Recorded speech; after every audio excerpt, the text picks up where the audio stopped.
Here's the large camera case. It's got handles on the side and top, and I think it's got another handle on the other end.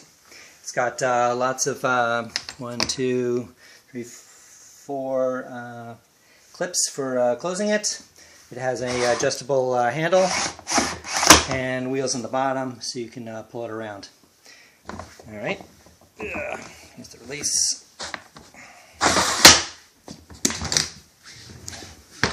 Okay, here's the top of the case. Got a bunch of scratches and wear on it for regular use, but all working. I've got it already popped open. One more to go. Alright, so here's the camera inside. It's probably want to maybe possibly replace the foam to get it a little bit more organized. But here's the bottom plate. I mean the quick release. So the quick release already has the Manfrotto plate attached to the bottom. This black plate here is called the dovetail. These are the adjusters for the rails. You can pull them up, and then rotate them into a different position, and then tighten or loosen as you want to slide them. It has a little quick release there, and one is for the slider for the attachment to the plate, so you can slide it forward and back to balance the camera, and then the second one here is to pop the camera off altogether. So then on the camera,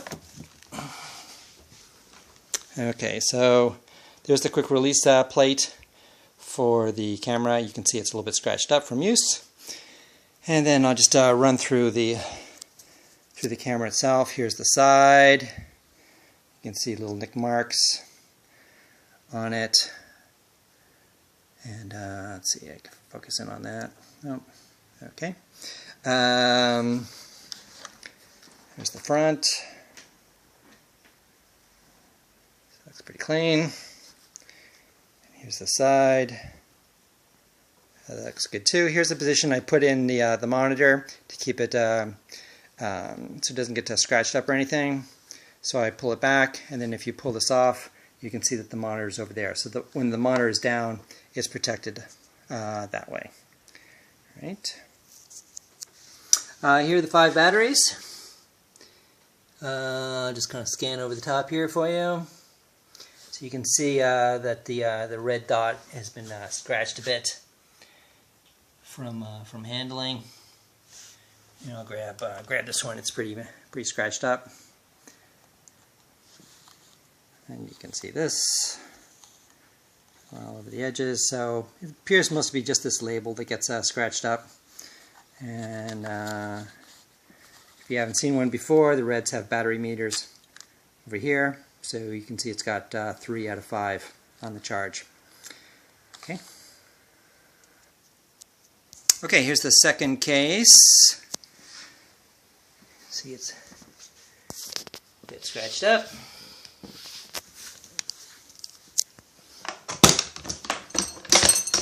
And here's most of the accessories for the camera. Sweetie, can you come hold the camera? Okay, here's the 18-inch millimeter rods. Replace the silver ones here if you want.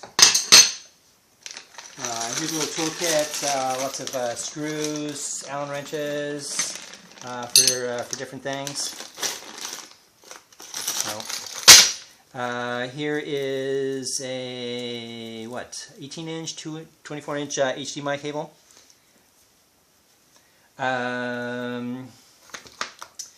Here is a 8-inch HDMI cable. I've got a right to a straight connector for the monitor, a right to right connector for the monitor. Here's the AC power supply, basically new. Here are the 6-inch millimeter rails. Here's a cable to connect from the Red camera to a Sound Devices mixer for getting your time code. Here is a Firewire 800 cable that goes with the red station. So it plugs in the back here. And somewhere in here I've got the other cable for that. Okay, there's another straight to right cable. This is the microphone holder for the top of the camera. The microphone kind of cinches in there, and then you can adjust for different size microphones here by tightening this one down, something like that. And then, what do we got here? In case the you need it, here is the external power supply for the HDMI monitor, which is here.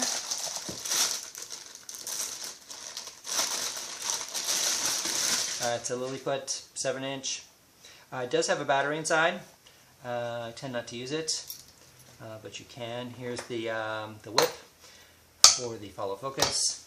So for the HDMI, I power it with this one. So this goes into the back, and then there's a connector on the cable on the camera. I'll show you later for plugging that in. And here is the sound cable for the XLR to the red camera, and actually this was the other proper power supply for that. This power supply is a 5-volt cable. I'll show you later.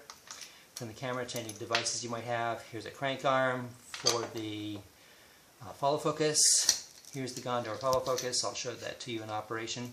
It does separate off here. For some reason you want to use 15 millimeter rails instead of 19. There's an adapter here so you can kind of go both ways. It's a nice part of that design.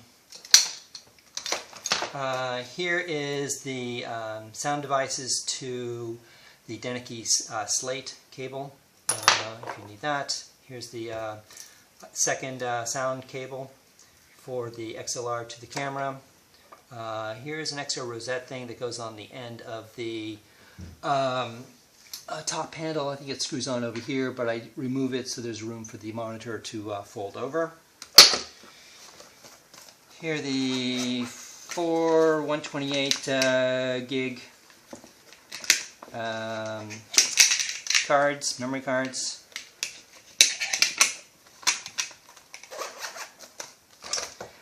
Here is, I don't know what they call them, magic arms for attaching the monitor or any other device to the side of the camera. And here is the power supply for the card reader. And here's a USB cable for the card reader as well. Right, so here's how the camera gets put together. A quick release plate already has the Manfrotto plate on the bottom, so slides in. You hear a click, and there's a little tightening screw right there to hold it in place. And take the camera. It's got these 4 pegs on the bottom, and you put it into 4 holders there. And then it clicks over in place here with a quick release, and then you just tighten that down. Alright, so let's pause it there. Ready? Okay. So on the front here, we have a lens cover, so you rotate the PL mount, and then this pops off.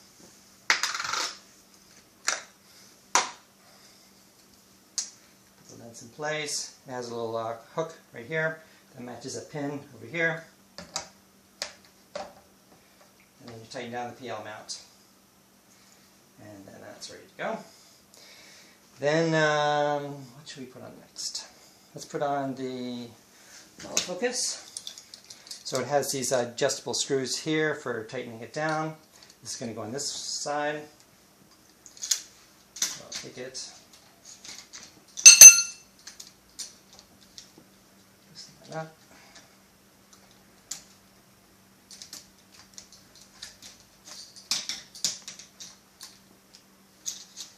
Slide it in place.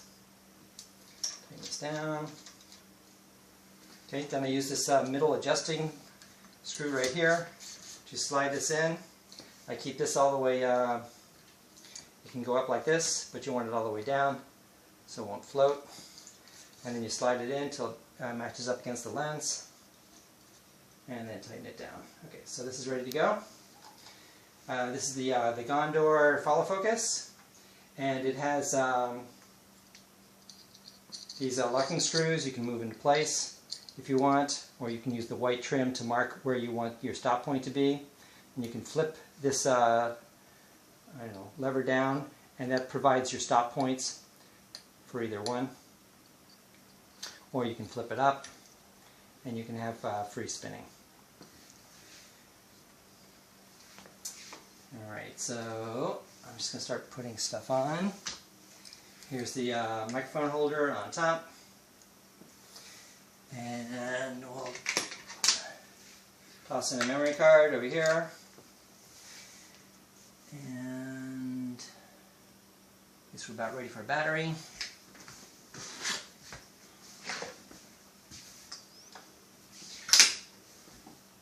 So this is a V-mount battery. It mounts here to here.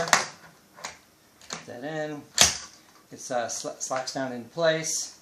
Right here you can see a little green light showing that the Proteus, what the heck? It's not the Proteus. Can't remember the names of these things. But that this particular module does have power.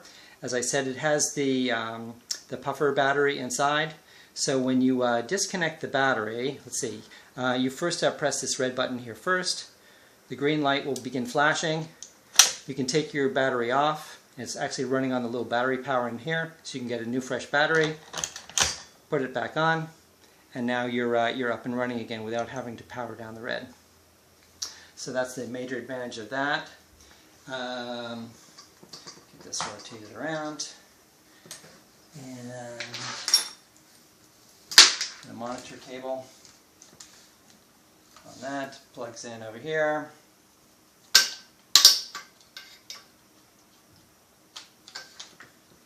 To find the right opening. This one goes on the front. Unfortunately, wasn't a pretty location for that right in, so it actually ends up having to go in that position. This is a little bit in the way. Let's get that out of the way there. So sometimes I'll run it across the top. That's a little bit better out of the way. Okay. Then for your, let's imagine you're operating the camera on this side and you want to see what you want to happen. So on this side, you can put up a director's module monitor. So I put this into the straight position, tighten it down, then I'll spin it.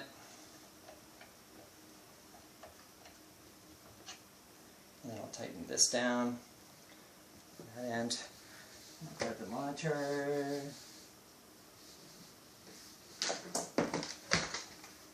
which is here, spin that on,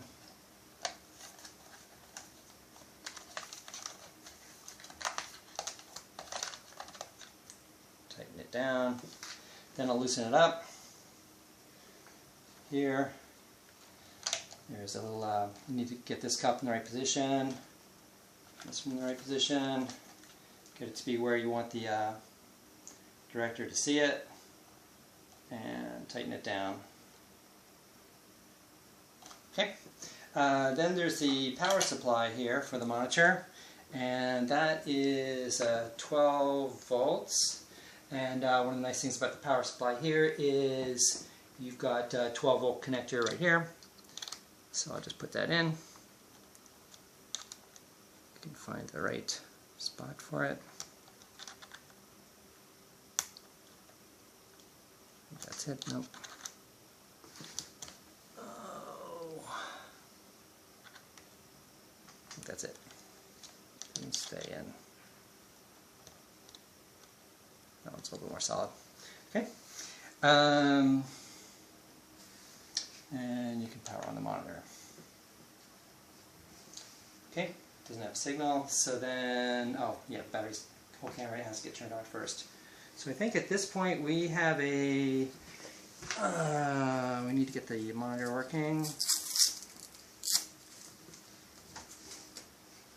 So on the back side here, way down, which is why a lot of these extra rigs will put the connectors here on the sides, you will find your HDMI connector. Right here.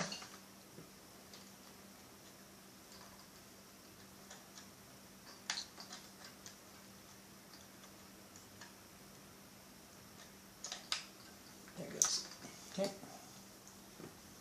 Then you want to run it on this side of the camera. So it's on the other side.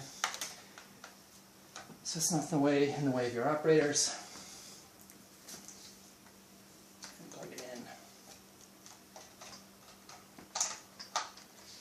in. And clean up the extra cable.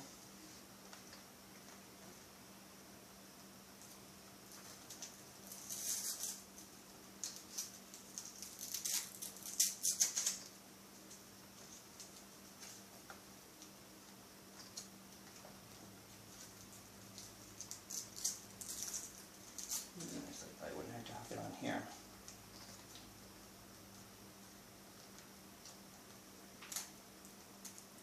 So it's out of your way. Okay, welcome to the Red World in cable management. And we are about ready to go on the camera side. So the next thing will be the matte box. Let's go ahead and pause it. Okay, here's the matte box case. Case in pretty good condition. No scratches. Open it up. There's the matte box inside. The browse. Keep the top. Matte box goes here. There are different rings for different size lenses you have. I know there's one that fits the CP2. For some reason you want to go that route. And then below here, the matte box is the case for the ND filters. So let's look at that for a minute. So it has these nice little pull tabs. So when you pull on one, the ND filter comes out. Each filter is completely clear, no scratches, excellent condition. And now I'll go ahead and work on setting up the matte box. Yep. Okay. So the matte box attaches to the front of the lens like this. It just cinches on a little bit, and then it has a tightening bolt right here.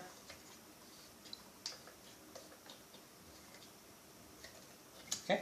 Then it has these adjusters here for the brow side plates. So I'm going to put on a side plate here and tighten it down. Now this will fall, so the way you adjust here is you take a finger on each side of these bolts here and you tighten them down to be the position that you want.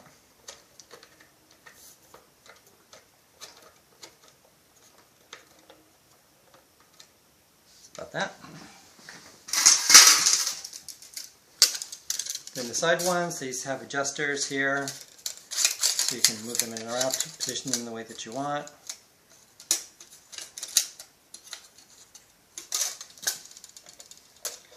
In a similar fashion, attach them, and then tighten them down to the position that you want. So I'm using one finger on each side.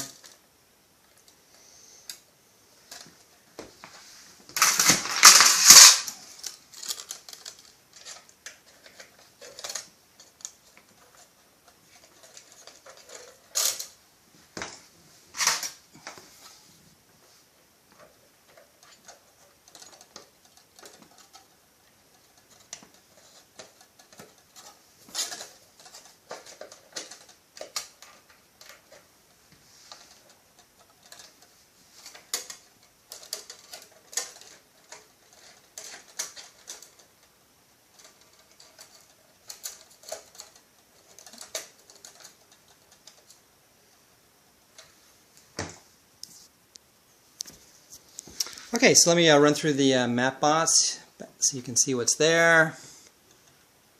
It has two ND filter holders here. You can see there's one that's still in there. And there's the second one when it comes out. And here's the condition of the rings, whatever they're called.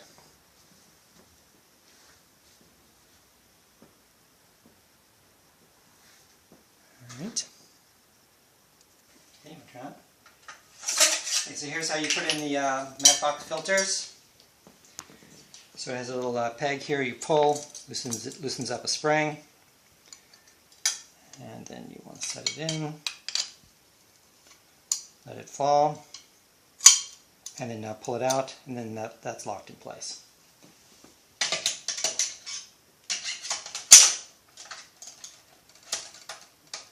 And then that's it. It's ready to go. You want to pause? Here's the speed arm. Goes in the connector here.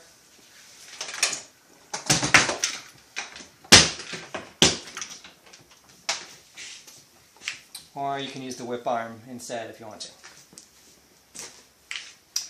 Okay, so then I've got some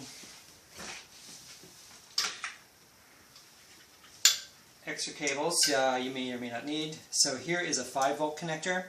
So you want to use an HDMI splitter, or maybe like a connector to a like a Wi-Fi remote monitor or something. Then this is a special 5-volt thing. Connects here, and then that down converts from the 14 volt down to 5 volt, and then you can plug it in here. You can actually connect it and make your own different power connectors here, because they are slightly variable. This is the one that I made for an HDMI splitter.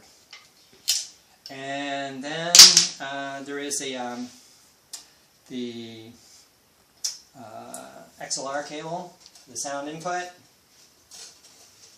So you mount your microphone in here, and then on the front the Red camera has a TRS input for the sound, and then you would run this back up and attach it here for your to run a scratch track while you're doing your recording, or you could actually run a cable directly from your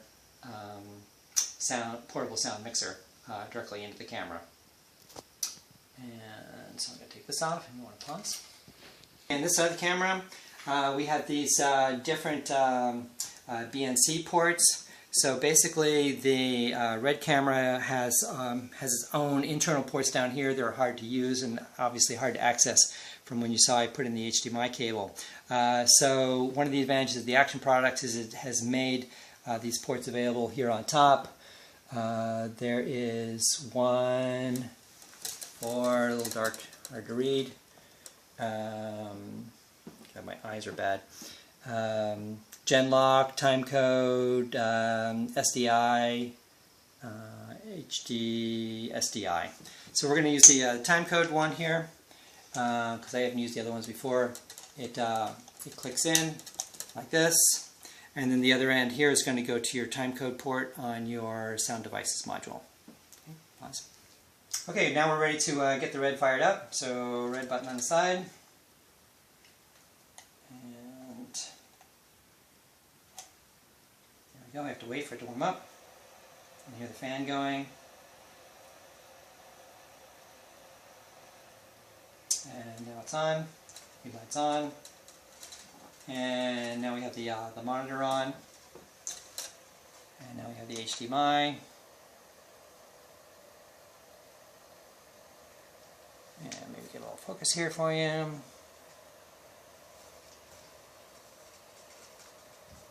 my kitchen. Okay. There's, I can't remember if there's different settings or not. You might be able to change whether the HDMI gets the exact same signal as your 5-inch touch monitor over here. So let's see. Here you have like a little menu button. You can change it to go across the top, change your different settings. we go to media. We do have a settings, sorry, media. We do have an SSD card in there. So you could say you want to format this, you want this to be your real number 1 because this happens to be SSD number 1, and then you click format.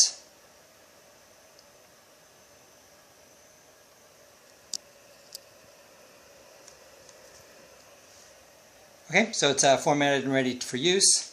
So I'm going to do media, and then I'm going to do eject media. So it's now safely to remove. I'm going to pop it out here to the side. I'm going to run through the second one. So media, format media, this is going to be clip 2, reel 2, and then I'm going to format. It's going to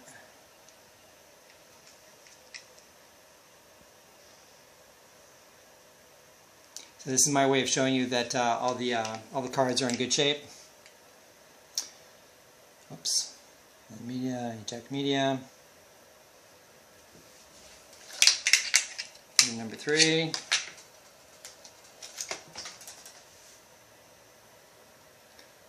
Format media. It's number 3. It automatically increments.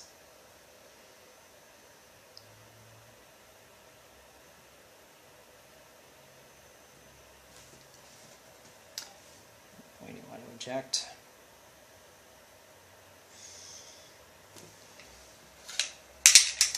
And now number 4.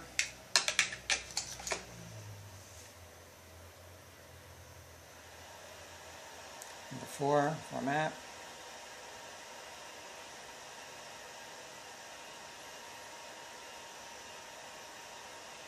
Okay, so on number 4, I'll actually do a little recording. So at this point you come back to the side and press the red button to begin recording.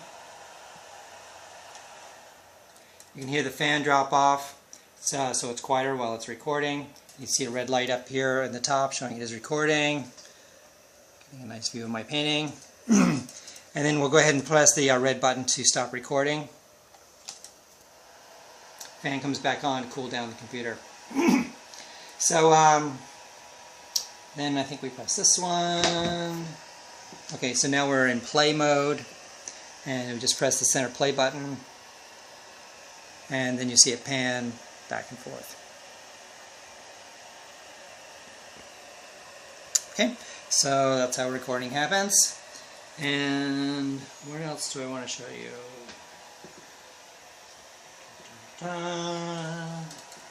There's an AC power supply if you want to use it. You pop off the power cable here from the power unit, and you plug it in here. If you're overseas, you may need an adapter. Not an adapter here. This is the power supply here. So you probably want to do an adapter at this end for your local plug. Pause. Here is the 25-foot HDMI cable. If you want to go off camera to a director's monitor. That's it.